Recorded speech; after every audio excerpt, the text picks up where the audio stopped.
Assalamualaikum warahmatullahi wabarakatuh. Kita lanjutkan ke yang nomor 4 dari penyeleksian ini, yaitu pernyataan switch dan case. Pernyataan switch dan case. Oke.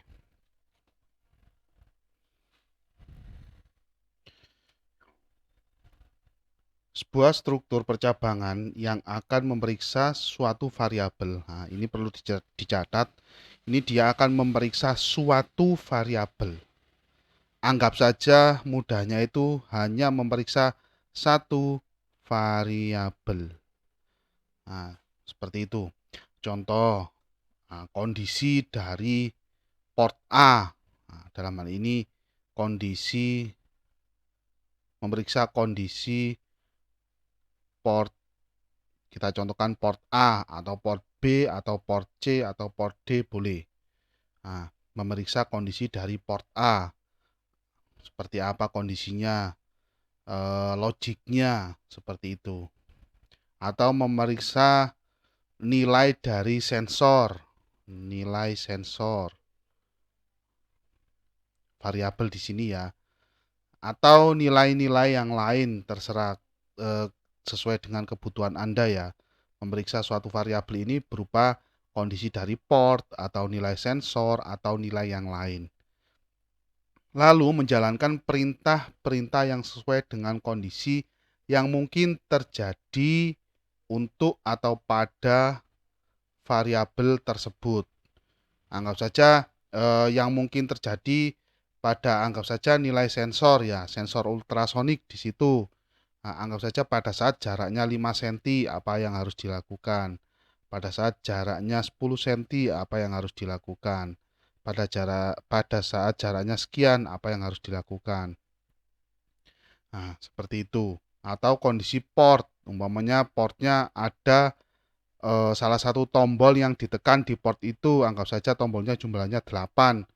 Anda hubungkan dengan port A. Salah satu tombolnya saya tekan. Nah, itu kan akan menjadi kondisi yang berbeda-beda, akan menghasilkan kondisi yang berbeda-beda yang mungkin terjadi pada port tersebut. Nah, kalau jumlah tombolnya 8 dan port A itu jumlah pinnya 8, maka ada 2 pangkat 8 kemungkinan yang terjadi di situ. Anda bisa menggunakan eh, penyeleksian switch case dengan catatan cuma satu variabel ya, entah itu variabel port A dari port A, entah itu dari nilai sensor atau yang lain seperti itu. Jadi bisa banyak sekali ini nanti kemungkinan-kemungkinan yang terjadi. Struktur switch ini mirip dengan struktur if yang ditulis berulang. Jadi switch case ini kalau kita cari padanannya itu sama dengan if, tetapi if-nya banyak, jumlah if-nya banyak. Menurut saya kalau kita membuat dengan jumlah if yang banyak, maka kurang efektif ya, saya rasa kurang efektif. Maka dikasih alternatif yang namanya penyeleksian switch case ini. Selanjutnya di sini ada kata break, di sini ada break ya. Di setiap case ini ada break, break dan break. Menyebabkan statement switch case ini berakhir.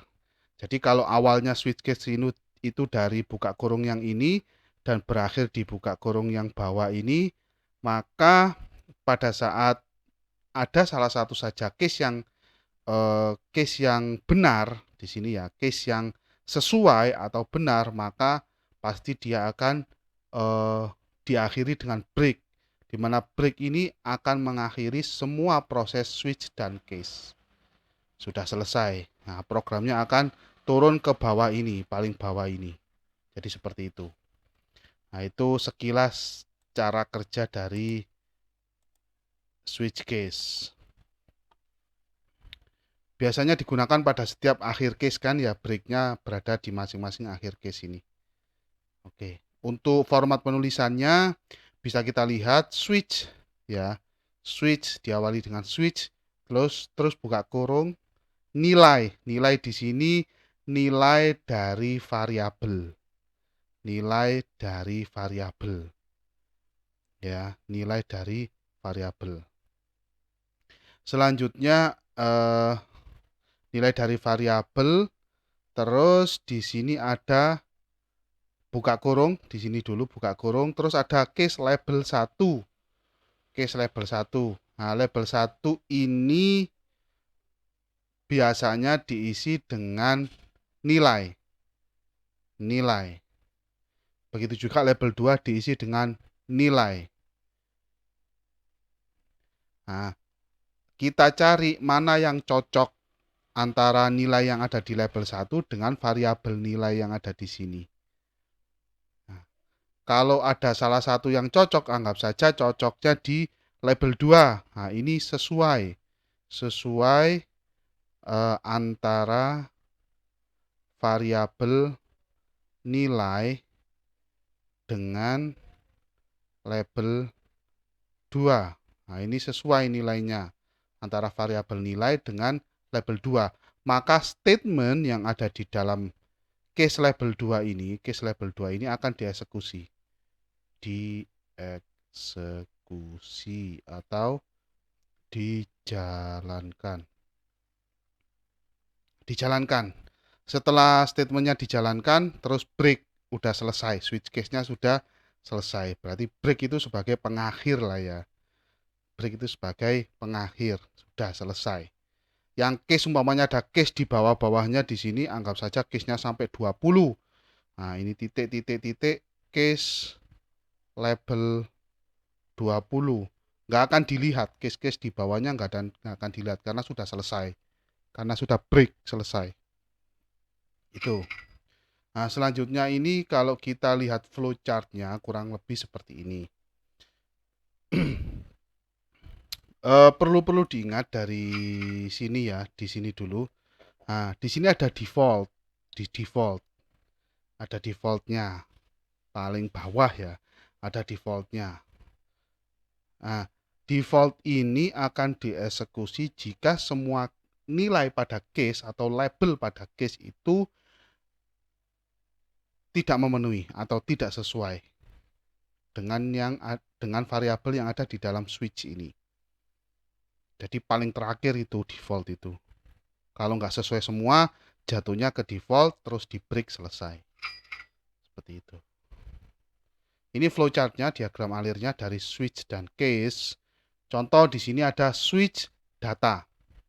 Switch data. Nah, di dalam data ini pasti memiliki nilai. Nah, ini case 1. Nah, anggap saja case pertama. Oke, saya ulangi lagi. Yang pertama ini ya, switch. Saya ulangi lagi. Switch dalam kurung ini data. Nah, di dalam data ini memiliki nilai ya.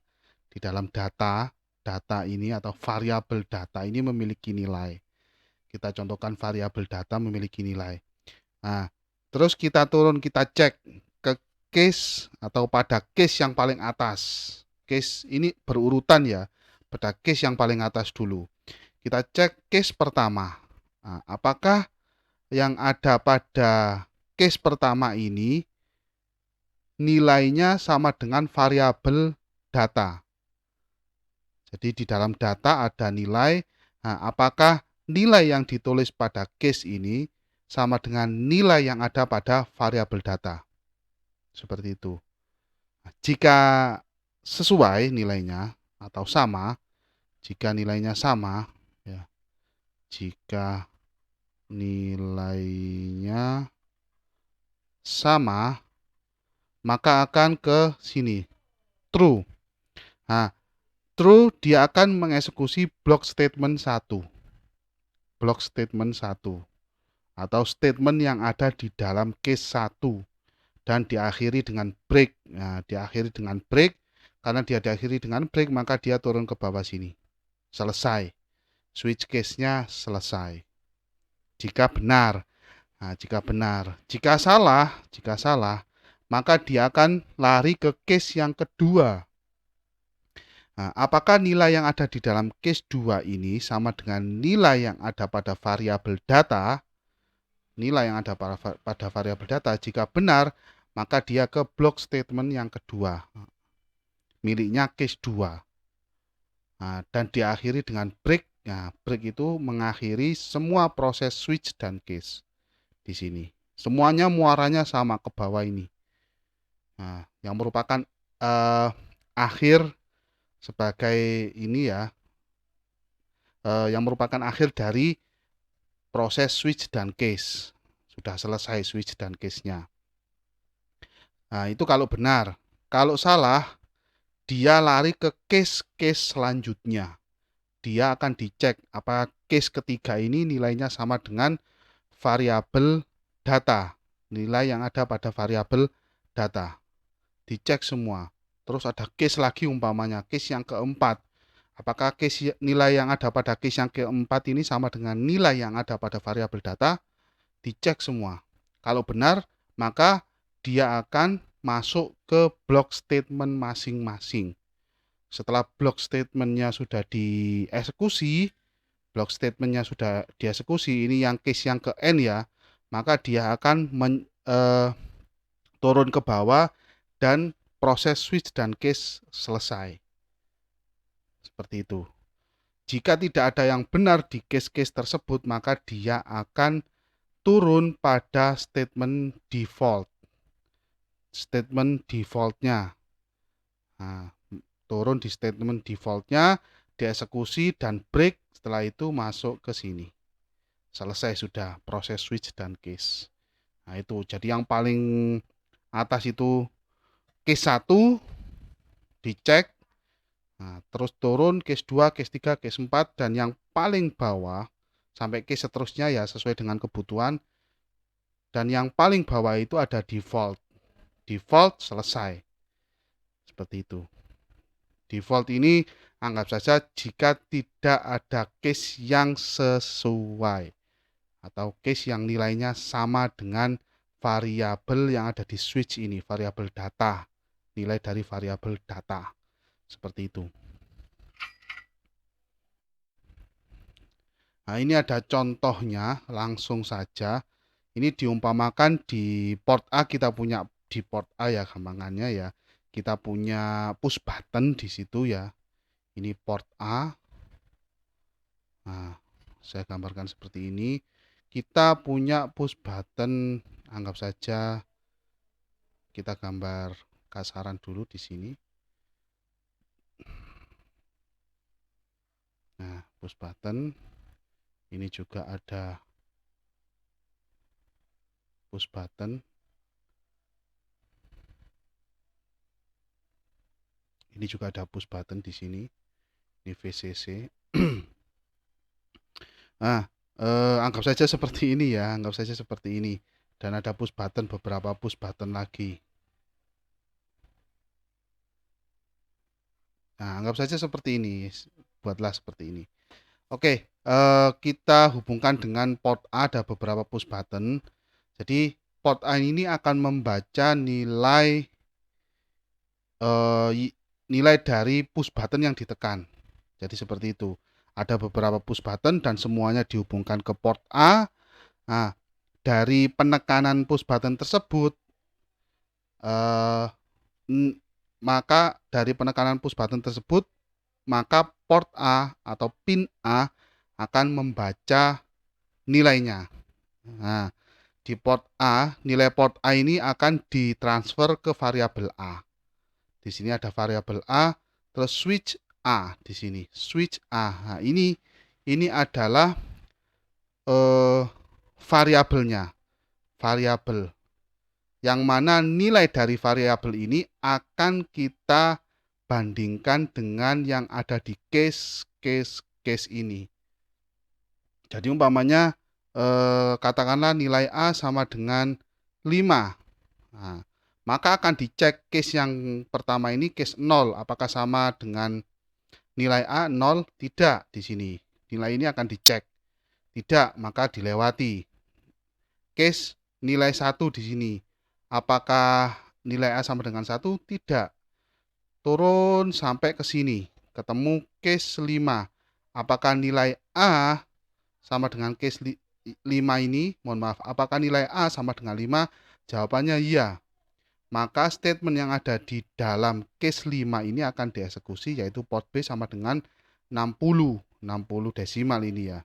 60, setelah itu break dan selesai. Kalau sudah break, sudah selesai di sini. Anggap saja turunnya ke sini selesai.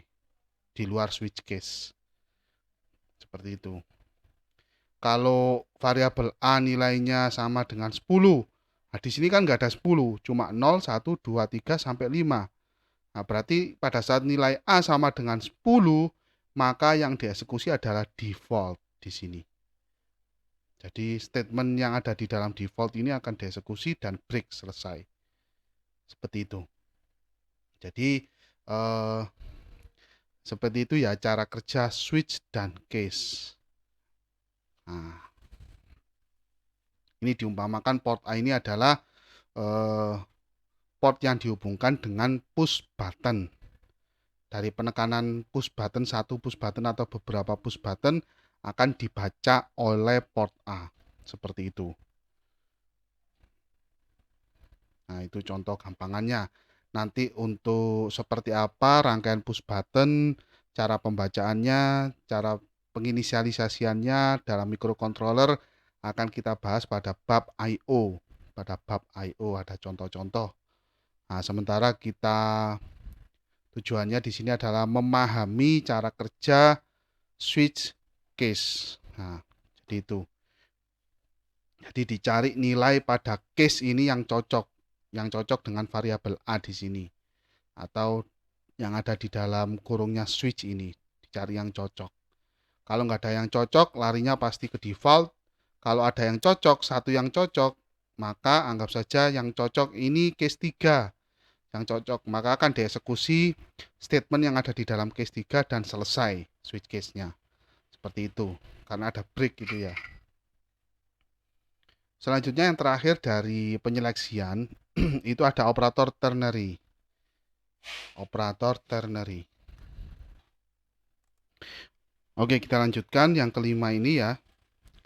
Operator ternary adalah operator yang memiliki 3 argumen ya. Ini ada 3 argumen ini ya. Seperti apa nanti kita lihat, yang dipisahkan oleh karakter tanda tanya dan titik 2. Nah, ada 3 argumen dipisahkan oleh tanda tanya dan titik 2 di sini.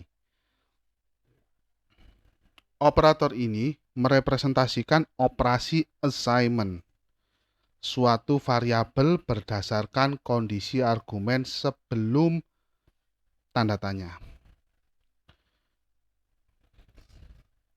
Jadi operator ini menunjukkan operasi assignment atau sama dengan ya nanti ya.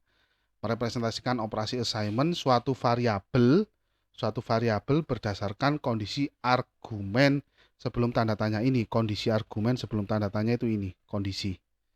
Nah, ada kondisinya, terus ada tanda tanya, ekspresi pertama dan ekspresi kedua. Nah, ditutup titik koma. Jadi seperti itu. Ini penjelasannya. Ekspresi pertama, nah ini kondisi kan dia dicek benar atau salah gitu kan ya. Kondisinya dicek atau diuji benar, hasilnya benar atau salah. Ekspresi pertama, nah ekspresi pertama ini dijalankan jika kondisi bernilai true. Nah, jika kondisinya bernilai benar atau true, maka ekspresi pertama yang akan dijalankan. Terus ada titik 2 ini penghubungnya ya, pemisahnya antara ekspresi pertama dan ekspresi kedua ada titik 2. Jika kondisi bernilai false atau salah, maka ekspresi kedua yang akan dijalankan. Seperti itu. Berarti ekspresi pertama ini jika true dan ekspresi kedua ini jika false kondisinya. Jika false kondisinya. Seperti itu. Nah, ini contoh ya. Contoh yang atas ini find max A atau B. Nah, jadi kita cari nilai maksimum di antara dua variabel. Di sini dicontohkan variabel A dan variabel B. Kita punya variabel A dan variabel B. Nah, kita punya juga variabel max untuk menyimpan nilai maksimum di antara variabel A dan variabel B. Nah, ini untuk menyimpan menyimpan nilai max antara variabel A dan B. Nah, kita lihat max sama dengan, nah ini kondisi A lebih besar dari B. Ini kondisi. Nah, apakah A lebih besar dari B? Tanda tanya. Jika benar, maka saya kasih T ini ya, true, maka max sama dengan A. Jika false, max sama dengan B. Nah, kalau kita tulis, jika kondisi true, maka nilai max sama dengan A. Nah, jika kondisi false, maka nilai max sama dengan B. Seperti itu aja. Ya, jadi itu contoh gampangnya. Selanjutnya ada contoh lain di sini yang kedua, convert small letter to capital. Jadi mengkonversi huruf ya, ini huruf kecil ke huruf kapital. Jadi kita tulis huruf kecil umpamanya, maka secara otomatis programnya akan mengubah menjadi huruf besar atau kapital. Kalau sudah huruf besar ya sudah dibiarkan huruf besar. Kalau kita umpamanya tidak sengaja menulis dengan huruf kecil, maka secara otomatis programnya akan mengubah menjadi huruf besar. Nah, ini programnya. Satu baris ini cukup menggunakan operator ternary, yaitu ada tanda tanya dan titik dua. Nah, ini nilai C ini nilai untuk menyimpan huruf besarnya. Nantinya untuk menyimpan huruf besarnya C di sini. Nah, ini kondisinya panjang, ini cukup panjang kondisi ini. Nah, kita lihat dulu apakah C lebih besar atau sama dengan karakter A. Nah, ini char ya, karakter A. Pada tabel ASCII kan ada ini karakter A petik ini ya. Di-N-kan dengan C lebih kecil atau sama dengan karakter Z. Jadi ini kondisinya akan akan mengecek input karakter yang Anda ketik, itu mulai karakter A kecil sampai Z kecil. A, B, C, D sampai Z kecil. Semuanya kecil. Jika benar yang Anda inputkan itu huruf kecil, mulai dari huruf A sampai Z, salah satunya, maka yang Anda eksekusi adalah ini, true, C-32. Jika false, maka C sama dengan C. Nah, true ini menunjukkan bahwasannya huruf yang Anda ketik itu huruf kecil.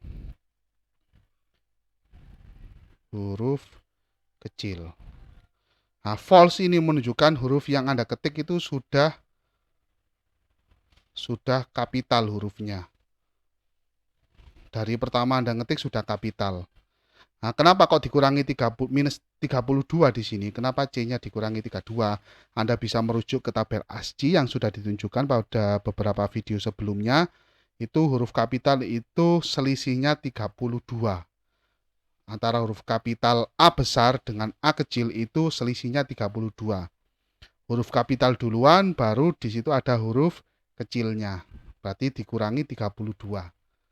Seperti itu. Anda lihat lagi di tabel ASCII ada.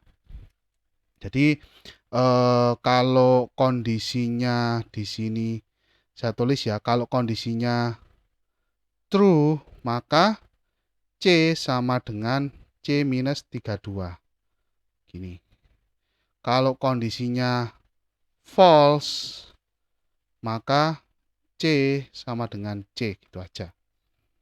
Oke, cukup simpel sebenarnya. Dan operator ternary ini bisa diganti dengan if else. Tetapi kalau if else nanti jadinya ada beberapa baris.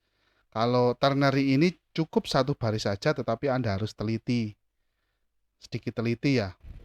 Mana yang ekspresi untuk true, mana ekspresi yang untuk false. Seperti itu, jangan sampai kebalik. Ekspresi pertama itu pasti true, setelah itu dipisahkan oleh titik 2, baru ekspresi yang kedua yang false. Oke, eh, untuk operator penyeleksian cukup sampai di sini. Setelah ini kita akan membahas perulangan atau looping pada bahasa C. Nah, perulangan ini akan kita bahas pada video selanjutnya. Terima kasih.